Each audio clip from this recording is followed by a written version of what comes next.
I'm Lizzie Harrison for Card Player TV, here with the most recent bracelet winner from the World Series of Poker, Mike the Mouth Matusow. Congratulations, Mike, on bracelet number 3. Thank you, Lizzie Harrison. So tell me about the tournament. It was a tournament that I almost didn't play.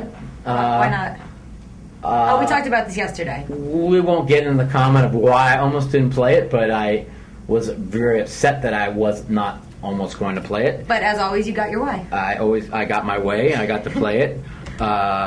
It's a tournament where I didn't have much experience, yet I finished 11th, and the only other time I played it 2 years ago. Mm-hmm. I felt that because I'm such a great position player and a good reader of people, that the game fit my style a lot, and it's something I wanted to play. And I got in it. I made a couple hands in the first rebuy period. Really didn't invest anything. You didn't? Did you rebuy at all, or did you just take the add-on? I took the double right away to get to 10,000. Mm-hmm. And then or you get 20,000. Yeah, 20,000. Yeah. I had like 17,000 in chips, and I made I get dealt a. What was the first key hand that I made? I get dealt a Pat 8 against Raymer's Pat 9-6, and I doubled to 34,000. And during the rebuy period, I knew Raymer would ship it because it's a rebuy period. Plus, it's a tough hand not to ship. That works. You know.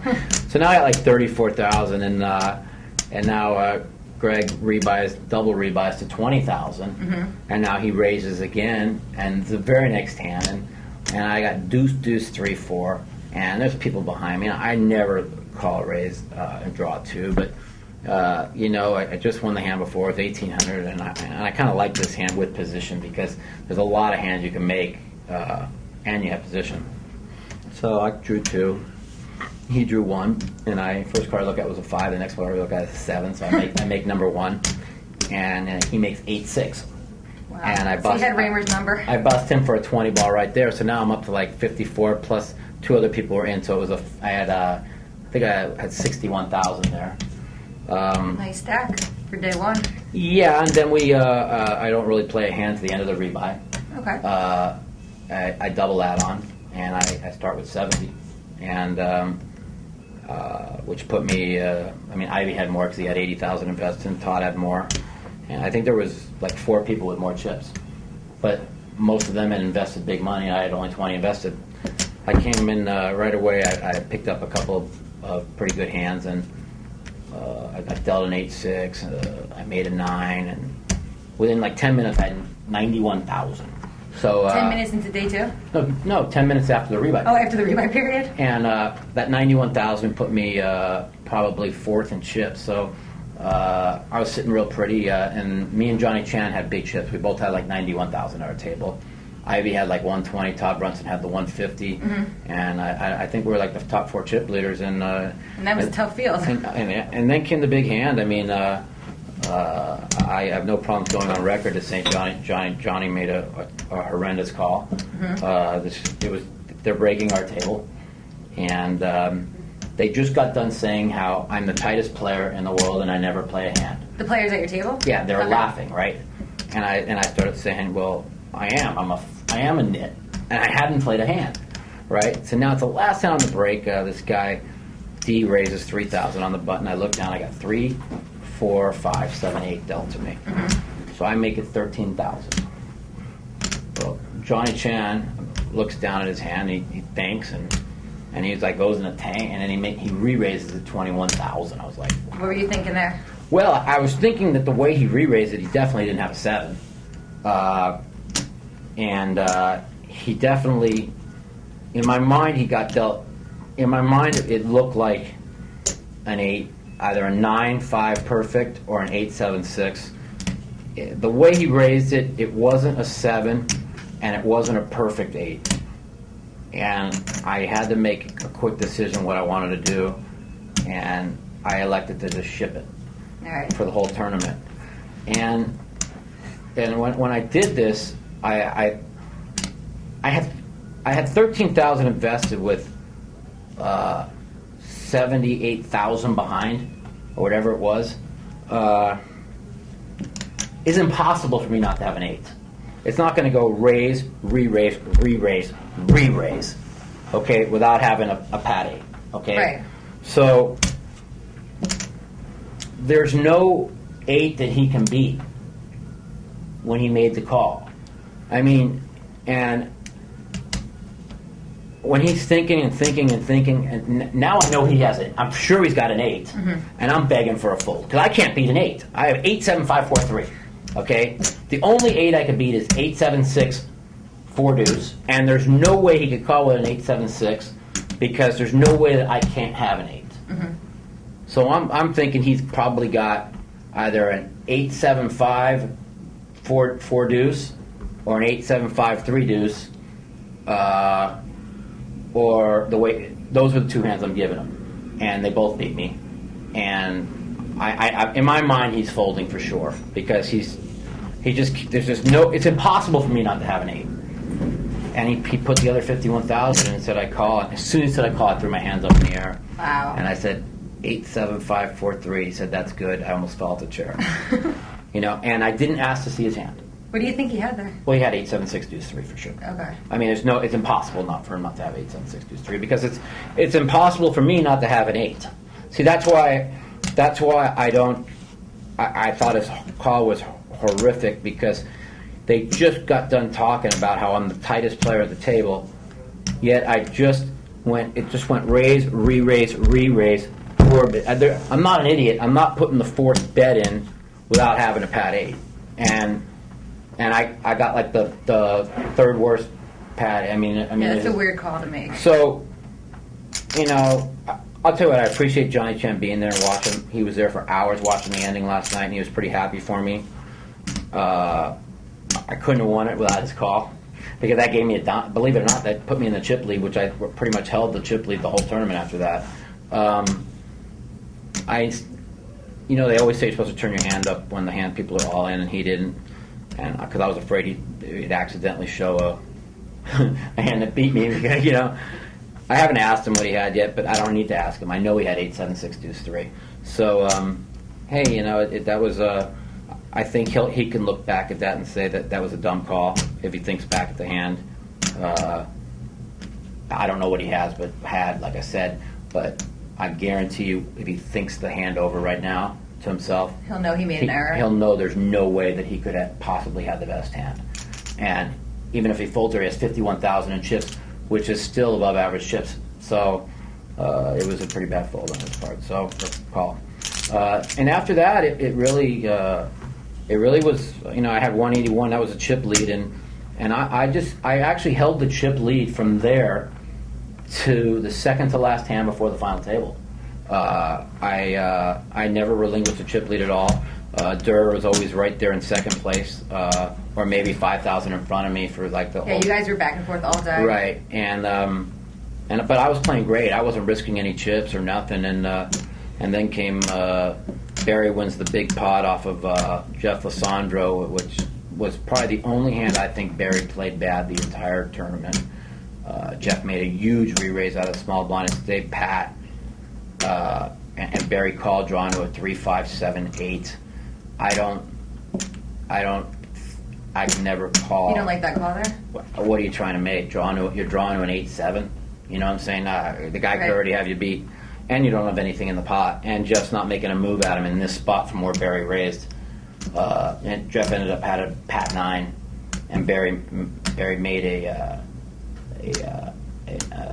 8. 8, 7. Yeah. So I was that was a big pot that moved Barry into the lead by 40,000 for one hand until Durr had the big blow up against Eric, and that was the end of the night. So I go into day 3 this much short of second place, and Eric with the big Eric's chip got lead. a million chips.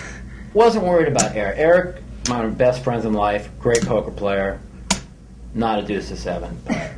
And I thought possibly that Eric, knowing how tough the field was, that he would not play aggressive tournament poker, that he would know what the table was going to give him, and he didn't. That's not what happened? He couldn't. It was not in his blood.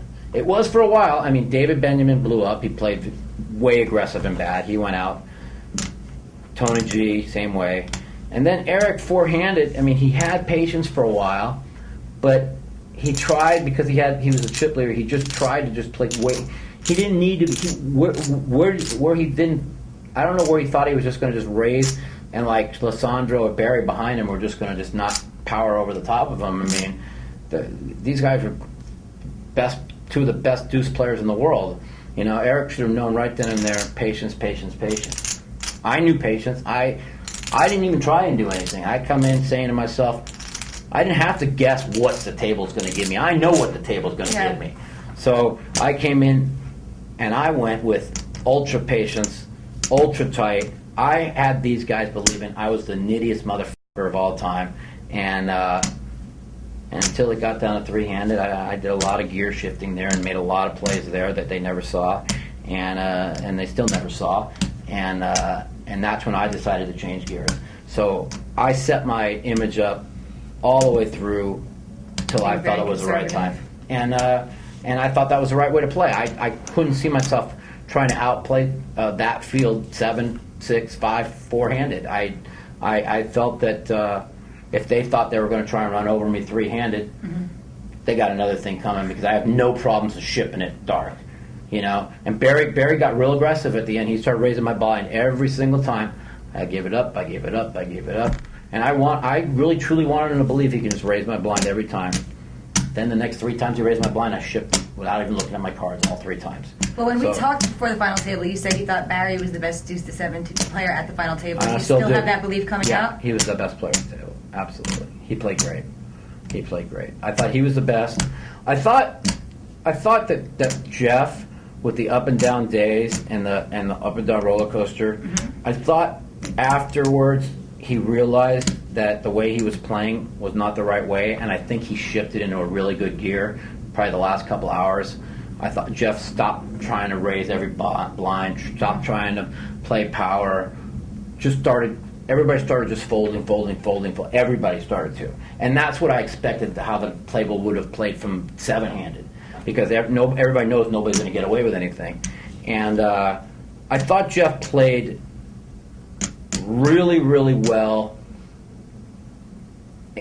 the last hour and a half three-handed. I thought he got lucky against Barry. Can you explain your thought process when you called Jeff with the king high and he had a pair, so you won the hand? Like, how do you make a call with the king high? You mean the one where I had a king and I had a better king than him? Is that the one? Or you had a king and he had a pair, and he bet and you called. That hand there? Okay. Well, here's the situation: is I raised, okay, and again, this is about people skills. He definitely called to a weak draw. And for sure he had a weak draw. If he makes any hand, he's going to check it to me and let me try and bluff. Okay? Because there's no hand he can make that's big enough to know that I'm drawing way better than he is, for him to lead. And he overled the pot.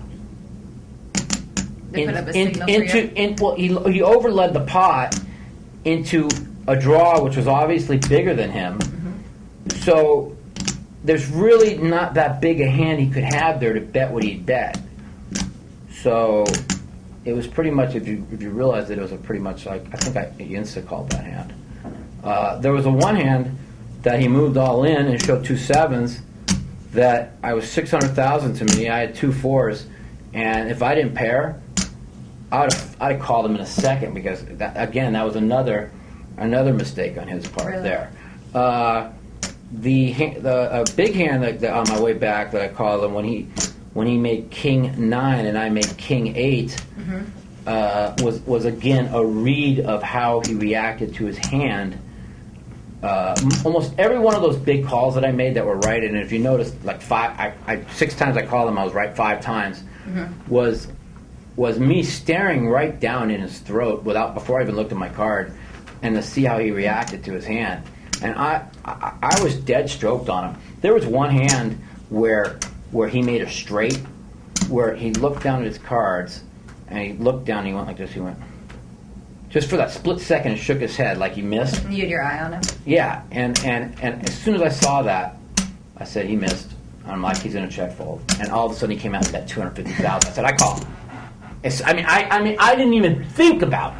I didn't even hesitate on that one. And I turned over a king. And he said straight, and he had a straight. So, I won because my people skills was locked in. I mean, and all your skills from the other games that you played. Yeah, I played the game. I played position. I never played out of position, hardly at all, and I just focused on how he reacted to his hand. I mean, I missed one time when he bluffed me with the fours and I made an ace. Okay, but I just didn't think after I picked him off of 4 consecutive bluffs that he would try again. Been in again. I mean, that's just, you would think after a guy picks you off 4 times, he's got a read on you. Mm-hmm. So were you glad to get heads up with Lissandro, seeing as you did have a decent read on him? Would you? I'm not gonna lie. I don't think I could have beat Barry head up with down 700,000. I mean, that's his game. It's his home field. But Barry's too smart. He's not going to double me up. Okay, and Barry's not going to play a big pot. He's going to try and he's going to keep it down. He's not going to be raising, trying to finish me off because Barry knows that I have no fear, and I have no fear of coming over him or whatever. Definitely. Jeff, I thought was going to try and put the icing down right away, and if I picked up a hand, he was going to double me up, and that's exactly what he did. And when he doubled me up, once he doubled me up, there was no. He couldn't put the power down anymore. No looking back for you. I hit some cards, but that's poker. Somebody's going to hit cards, but the difference is like I say to people, when he had me down to 650, 700,000, mm-hmm. he put the power down and doubled me up. When I had him down to 600,000, I was going back and forth trading blinds, taking your time, taking my time, and everybody was there just couldn't believe the patience. It took me probably like 2.5 hours to finish off his last 650,000 because I didn't want to make a mistake and double him up. And that is what I've learned from all the tournaments in the past that I've made mistakes, and it's all what I've learned from what I tell all the young kids, man, that think that you just got to just raise. Andy Block's a fucking runner-up 8 times because he hasn't learned that yet. And when Andy Block learns that when you got all the chips, you just don't have to finish it off right away, mm-hmm. that's when he'll win. That's the bottom line. Well, congratulations again, Mike. It was really great to see you win that bracelet, and thanks for coming up to talk to me. Thank you. You're welcome. Lizzie Harrison with Mike Matusow for Card Player TV.